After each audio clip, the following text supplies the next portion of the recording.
പറഞ്ഞു. വ്യവസായ മന്ത്രി ഒരാളെ കൂട്ടി എൻ്റെ അടുത്ത് വന്നു, ഒരു നിക്ഷേപകന്.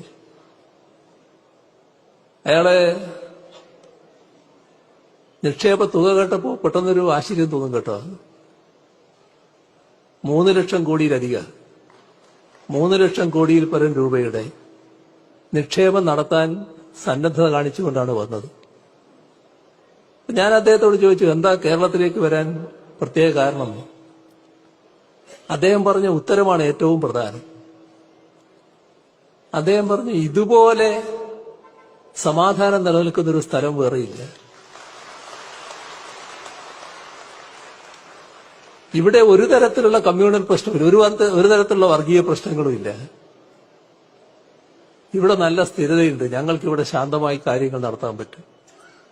അതുകൊണ്ടാണ് ഇവിടം തിരഞ്ഞെടുക്കാൻ കാരണം. നമ്മളാരെങ്കിലും പറഞ്ഞാൽ അത് രാഷ്ട്രീയത്തിന്റെ ഭാഗമാണെന്ന് തോന്നും.